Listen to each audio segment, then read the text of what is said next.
The historic founding of Iowa Wesleyan University is rooted in the religious, educational, and cultural aspirations of early settlers of Mount Pleasant. In 1842, territorial legislation granted a charter to create the Mount Pleasant Literary Institute. It was February 17th, an important date in Iowa Wesleyan history, now celebrated yearly as Founders Day. The settlers had this dream of an opportunity that you would have your church and you would be able to get an education right here. And you see that throughout Methodist history of settlements as well. The Methodists had such a passion and love for education, but also for service and for inclusive behavior. And so this school started back then from day one with women. And we were the first coeducational school in all of Iowa. How powerful to be in a place that thought education was for everybody. In 1842, so before Iowa is a state, it is decided that there's going to be a college, a collegiate institute in Mount Pleasant. So very early on, Mount Pleasant is established as one of the premier towns in the new territory. And I think here in the Midwest, to be living your life on a campus that was formed and established before Iowa was even part of the Union is just remarkable.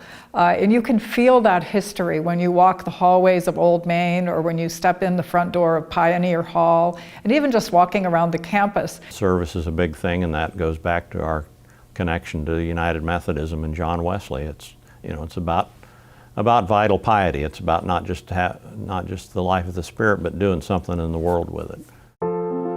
The first president, Aristides Eustis, along with Professor Johnson Pearson, taught classes on the main level of the newly constructed Institute building. Classes included natural and moral science, ancient languages, the study of beautiful writing, literature, and mathematics. The president and professor lived with their families in the upper level of what is now known as Pioneer Hall, and it is the oldest existing university building in continuous use west of the Mississippi. I tell my students that the first graduates of this school were too old to fight in the Civil War. That kind of puts it in perspective. Yeah. And I love being part of that history. In 1853, James Harlan was named president of the Institute. An Iowa City lawyer and businessman, Harlan was determined to advance the educational status of the Institute and successfully raise funds to construct a second building, now known as Old Main. At Harlan's urging, the Institute's name was changed to Iowa Wesleyan University in 1855. This was to emphasize its enlarged university program and its sponsorship by the Iowa Conference of the Methodist Episcopal Church. James Harlan was just here for a very short period of time in the 1850s before he was elected to the United States Senate. However, he left the lasting vision that continues today, that this cannot just be a country school, it has to be a university, and it needs proper edifices, it needs proper places for people to have classrooms and the facilities for a proper curriculum for a university. James Harlan would be a major influence on the direction of the university, especially its values. He went on to become an Iowa senator and good friends with Abraham Lincoln, and his signature is proudly etched on the 13th Amendment to the Constitution that declared the end to slavery in the United States. The marriage of James Harlan's daughter, Mary, to Robert Todd Lincoln, son of President Abraham Lincoln, provided a tie between Iowa Wesleyan and the Lincoln family, with the family spending many summers on campus. James Harlan became good friends and political allies with Abraham Lincoln. The two were close, which meant their families were also close. And eventually, Mary Harlan meets and marries Robert Todd Lincoln. So Mary Harlan is the oldest child of James and Ann Harlan. Robert Todd Lincoln, the oldest child of Abraham Lincoln and Mary Todd Lincoln. So the two, Mary and Robert, marry in 1868, and they have 3 children together. They have a daughter that they nicknamed Mamie, a son they called Jack, and then another daughter that they called Jessie. And it's those 3 grandchildren, the Harlan-Lincoln grandchildren, that would come here to Mount Pleasant in the summer and spend most of their time here. And they were also known to take some classes at Iowa Wesleyan. As the first woman president of Iowa Wesleyan in its 180-year history, I feel a certain affinity with Lucy Kilpatrick. She received her bachelor's degree from Iowa Wesleyan just 1 year after the first woman west of the Mississippi received a bachelor's degree. Arabella Babb Mansfield was another one of our very impressive graduates. She was the first woman admitted to the bar to practice law in the United States, and her presence is evident throughout the campus. We have a statue of her facing our Women's Residence Hall, and we have a Belle Babb Mansfield Symposium that we hold from time to time that honors women who have served their communities and their campuses well. I know within the first 10 years after emancipation, we had students of color on this campus at that time period. We had our first African-American woman to graduate with a master's degree, Susan Mosley Grandison, within that first 15-year period. And we believe in our history books that that was the first African-American woman to get a graduate degree west of the Mississippi River, right here in this little campus in the middle of southeast Iowa, rural Iowa. You know, the Civil War ended in '65. And during the Civil War, women found out they could do things. And it was a time for women's groups to start to bud. And somehow these 7 decided they wanted a society of their own. And they gathered up here on that afternoon and had their initiation the day before. Alice Bird Babb, whose father was the first physician here in Henry County, she went home and wrote the 35-word oath, and they came to what was then they called the music room, and they started PEO. In 1925, the PEO convention met in Minneapolis, and they approved $100,000 to build a library at Iowa Wesleyan in honor of the 7 founders. And the college gave the land, and PEOs raised $100,000, and it was opened in 1927 and debt-free, and they had some money left over from the $100,000 to build that building. If you talk to Carol Nimitz, I assume she talked about the PEO sisterhood. And of course, my daughter's a PEO, my wife's a PEO. We've got Old Main, which is had the founding room of PEO, and we still have Old Pioneer, which was the original college building where I took freshman English. So it's just, I mean, it's unique. There's been a couple of new buildings placed on campus since I was here, but the campus has always been, to me, pretty much the same. And it's just great coming back and sort of walking around and remembering things, going over to the chapel. We used to have required chapel on Tuesdays and assembly on Thursdays. Just the experience of working not only with the board members, the faculty and the staff, I've been able to work with 8 full-time presidents plus 2 interim presidents. All of them made their contribution to Wesleyan, you know, some more, some less. Certainly our current president, Chris Plunkett, is a very strong president and is a real pleasure to work with. The Wesleyan campus features many beautiful buildings that have special significance. On this 180-year celebration of the school's founding, Pioneer Hall and Old Main remain a vital part of Iowa Wesleyan in the heart of the campus, still holding classes after nearly 2 centuries. A quick tour of some of the buildings on campus would include the chapel, another facility championed by James Harlan in the late 1800s. It is remarkable for its large stained glass windows and magnificent auditorium space, giving a strong feel of the Methodist tradition. The PEO Memorial Library is the main administration building of Iowa Wesleyan. Opened in 1927, it features bold columns and tall ceilings and is reminiscent of colleges of the past. Inside is a staircase that has the Walk of Presidents with a portrait of every president in our institution's 180-year history. The Adam Trishman Hall of Science is our main classroom facility. Opened in 1957, it has grown to include not only science classes, but hosts the business division and the nursing program as well. The Chadwick Library was built in 1969 and has modern books along with a wonderful archive of materials spanning throughout the years of our great university. More recently, in 2001, the House Student Activity Center was opened, featuring Rubel Arena with its modern basketball courts and volleyball facilities. It also hosts men and women's wrestling and many other activities and celebrations. Over at Rubel Arena, it is one of the loudest places I've ever attended a basketball game. I've been to NBA games, I've been to college games, but small town Iowa in Rubel Arena, we can get the biggest and loudest crowds that you'll find. The place rumbles when somebody hits a big shot or gets a slam dunk. It's really cool to be a part of. I got goosebumps thinking about it right now. So when I arrived at Iowa Wesleyan University, I really had very limited exposure to collegiate athletics experience, either as a student myself or as an administrator. And it's been just a tremendous learning experience here to discover the role that athletics plays in the lives of many of our students. We've always had a history of having a number of sports and draw a lot of athletes. Coach Rubel, I had him as an instructor when I went to school here. He was a women's basketball coach, took teams all over the country. In fact, the stories are they'd hop in 2 station wagons and drive to the East Coast and play a couple basketball games because there was nobody to play. You know, for 22 years, he took the team to the national tournament. He was on an Olympic committee. He was just a very positive person, and we all respected him.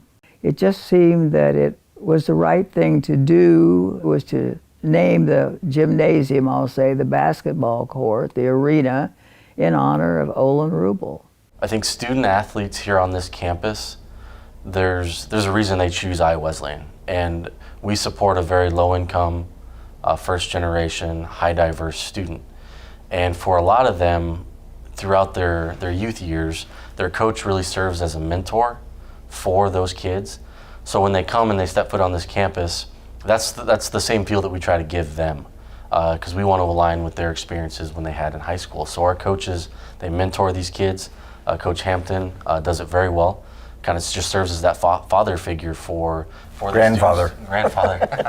To let them know that that not only do we care about your athletic successes, that's important, but what's more important is making sure that when you walk across that stage, that you're equipped with the tools to be successful in life. Iowa Wesleyan has done a good job instilling that idea of community service, and I hope it continues that we do that. At Iowa Wesleyan, we've always believed in helping students realize their potential.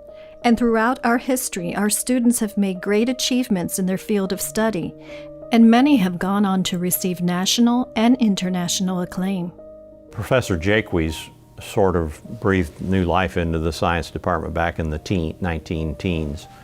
And one of his students was Tom Poulter, who was a physicist and was on Admiral Byrd's expedition to the South Pole.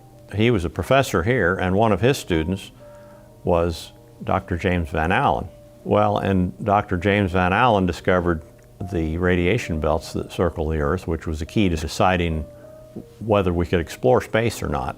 And a classmate of mine, Peggy Whitson, went to space in that sort of an academic genealogy that I think is pretty cool at Iowa Wesleyan.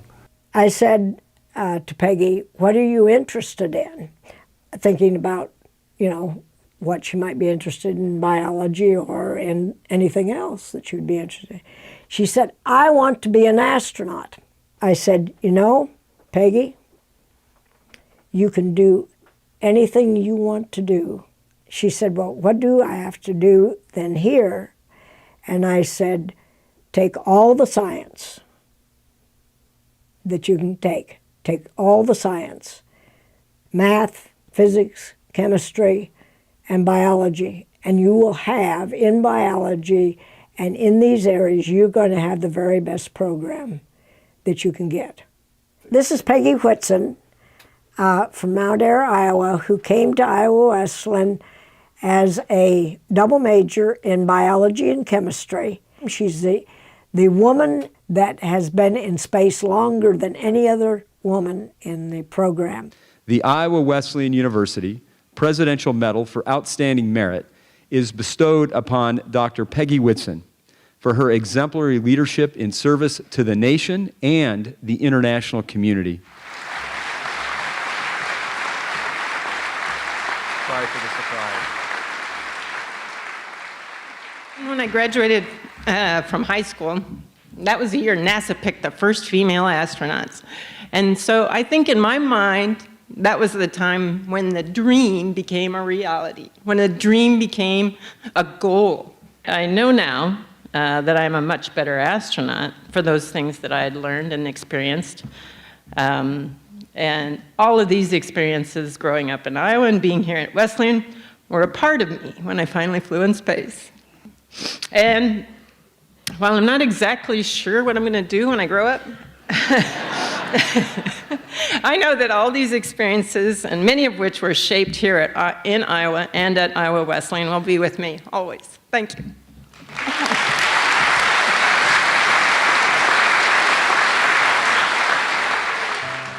Current areas of study at Iowa Wesleyan University include graduate and professional studies, business, education, humanities, science, and nursing.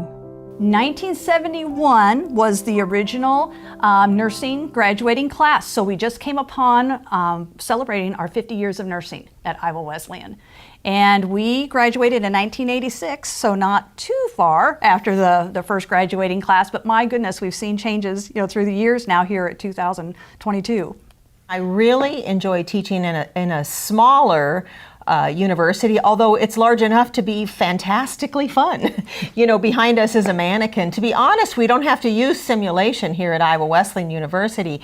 We have the most wonderful clinical settings around us. Lisa mentioned where we go, but we have no trouble accessing live humans for us to really work with our nursing students. And we're able to deliver clinicals in small groups, and the students get a lot of feedback, which I think is what you want when you're in your baccalaureate nursing degree. The BSN from Iowa Wesleyan can just launch you anywhere that you want to go. Yes. It is a ticket into the gateway of nursing and the healthcare world. And our Iowa Wesleyan nursing graduates, they are going to be superstars in the healthcare world. They already are. They already Very are. proud of them. You get a great education here. Our students always do well.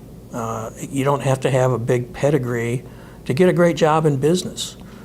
We can supply that. We can supply that information, that knowledge, that training that they need, and it's a wonderful degree. It's fun to watch that development from, I'm not really sure if I like this, to all of a sudden, yeah, this is what I want to do. I want to be a business major. I want to graduate and I want to work in a business, or I want to go teach.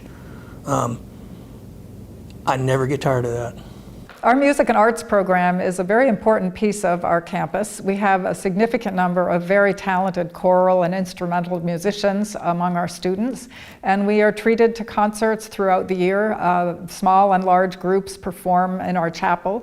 We also are home to the Southeast Iowa Symphony Orchestra, which is housed here on campus and also performs regularly in our chapel. We have a gallery where our art students display their work throughout the year, and also the work of visiting artists, and we have guest speakers that associate with those exhibits as well. I was the only one that came here from my high school, so I didn't know anybody. I was very shy, so I think being in the music program kind of opened, kind of made me who I am now, as far as my personality and how outgoing I am now. The class sizes are so small that you will the teachers will know who you are. All the teachers in the music department are really, really amazing to be taught by. They're amazing teachers. They know their stuff. They take the time to make sure you understand it. Having teachers that are also there practicing and also there focusing on their music studies all throughout the day, and seeing them practice and hearing them practice throughout the building encourages a lot of other people in the building to practice, as well as encouraging me individually to practice. And so it's really nice to have teachers who work as hard as we do. Everybody's so calm and understanding, but they also push you to do better. I have these embedded memories in my head that will never leave me, and these are the walks on campus, ringing the bell by the chapel, playing in the choir and traveling with the choir around the country and the world. Meeting great people in the community that I'm still in touch with today. I believe profoundly that it's only by the grace of God that an institution would be able to be here almost 2 centuries. And so we've been blessed so much by amazing people that God's worked through to bring at this institution. And I don't think any of that happens by accident, not even close. Well, I started as a freshman at Iowa Wesleyan in the fall of 1951. So I graduated, taught school for a while, and one day I got a call about would I want to come back to Iowa Wesleyan. A Wesleyan graduate who worked at the University of Iowa had recommended me, and so I came back to Iowa Wesleyan as an employee in 1963, and I never left. Professors love their students. I mean, most of these alums will have one or two, at least, professors that they're in contact with yet. And, you know, one of my students came back from the 70s and said, "You look exactly like you did when you were my professor." And I said, I hope I didn't have as many wrinkles at that time as I have now. DP not only did field trips and things, she really cared about you personally. She cared about you, what you were interested in, what you wanted to do with your life. She brought that into her teaching, and her sense of humor. Oh my goodness, she has quite the sense of humor. She was right there with us all the time, and again, making those personal connections and pulling into whatever we were studying into how it would apply to us in our lives. And she's probably one of the most caring, intellectually gifted people I know. Iowa Wesleyan has become a very diverse university with students from around the world and many backgrounds, providing an enriching cultural experience for all students. U.S. News and World Report has put this institution as the #1 school for international students in all of Iowa. 1 in 4 students that are here on this campus are international. My name is Jing Yuanhua, and most people call me Flora. I came from China, mainland China, so my city's name is Weifang. The population there is like 9 million people, so it's quite different than Mount Pleasant, but I like it here too. One thing is really interesting is even in this small town, and Iowa Wesleyan have more than 35 countries international students, and so the diversity in such a it's not like a quite big school, so you can get to know each other. If you are an international student, don't be hesitant to come to Iowa Wesleyan, because look at me, I feel totally comfortable to study here and live here too. Well, I'll tell you, to this date, I am friends with all of my international students that I met at Iowa Wesleyan. And I've met people from almost all nations at Iowa Wesleyan. New Zealand, Australia, Czech Republic, Japan, China, Russia, France, Africa, of course, South America, Ecuador, Chile, Argentina, Mexico. What Iowa Wesleyan gave me was an exposure that I don't encounter nowadays. So for 4 years, I had the privilege to be surrounded by people from all over the world that are still friends of mine to this date. It often feels like you're walking into the United Nations on our campus because of the diversity that we have of international students as well as racial and ethnic diversity. I went to Iowa Wesleyan from 1991 to 1995 as an international student from Indonesia. When I went to Iowa for the first time, I was really scared and nervous. I couldn't speak the language. I didn't know the American culture. I didn't know anybody. At that time, there was no internet. There was no cell phone. So it was really hard to contact with my family in Indonesia. We had to purchase phone cards, and it was really expensive. So during holidays, especially during holidays, when the school is almost empty, the cafeteria is closed, and most of the students left to go home. There were only a few of us international students left behind in the dorm. And we had to rely on each other to get groceries, to cook meals, to share meals, and to entertain each other. But we really had a good time. And I built very strong bond with those students until to this day. In 1979, when I started Iowa Wesleyan University, it was more of a community to me. It was a community. Everybody knew everyone's name, everybody was helpful. People helped each other within the classroom, particularly in the sciences because it was a smaller group. To me, when I looked at the campus as a whole, there were people majoring in music. It was strong at that time, and I believe the nursing program was very strong. But everybody kind of knew what programs people were majoring in. But people would go across divisions and interact with one another. I'm very happy about the diversity that has occurred at Iowa Wesleyan University. So it shows the growth of the institution and the commitment of the institution. At Wesleyan, we have a 1 to 20 class size ratio. So you're always going to be able to talk to your professors during office hours. They're always going to be available to talk. They give you their phone numbers half the time so you can text them or call them. I get asked this all the time, what's your one piece of advice you'd give to incoming freshmen? And it's get involved. Get involved and talk to your professors. If you put in a lot of effort and you put in effort to try and have fun and to try and make friends and make connections and get involved and do good in your classes, you're going to get a lot out of it. Iowa Wesleyan University has navigated the winds of change for nearly 2 centuries, and we remain a very strong and innovative institution. If you're at Iowa Wesleyan, you're truly not a number in a classroom. You're much more than that. You're a person, and we are going to learn about you. We're going to learn your hopes. We're going to learn your dreams. Our faculty will learn so much about you that they want to be able to instill in you and help you reach that dream because it's powerful to them. People will know you here. You will know your professors. You will know the people that you go to classes with. Here they are interested in you going as far as you can go, achieving as much as you want, and supporting you all the way. If you want a school that's have a personal contact with the faculty, pretty expansive, education as far as the majors that you might want to consider, but small town, friendly town, and where you won't just be a number. I mean, you want to consider Wesleyan. People know your name, and more than that, they know you and what you're capable of, and help bring that out in you. I'm pleased to say that I'm an alum of Iowa Wesleyan University. I'm very proud of the institution. If you want to be able to have a holistic type of experience where you're going to have your academics and the educational experience along with the psychosocial experience with the community, and just being able to have that sense of personal development, you will be cared for, you will have a sense of security, a sense of confidence, and you will have a successful career upon launching from your graduation point here at Iowa Wesleyan. You're going to make a lifelong friend like I did. And it's going to be fun here, and you can go anywhere you want from here. It's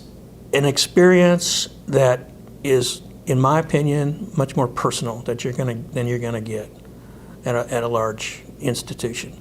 Who knew that going to a small college in a small town would allow me to build permanent friendships and relationships with people in the Mount Pleasant community. Mount Pleasant is my home, my American home. I wasn't born there, but I joined the town when I was 19. I spent 4 years. That's my first American experience. It will always define America for me. Every graduate needs to be celebrated for their success as Wesleyan graduates and what they have done with their lives since they left. And I want you all to know I'm so proud, and Wesleyan, not just me, but Wesleyan is so proud of all of you and what you have done with your lives.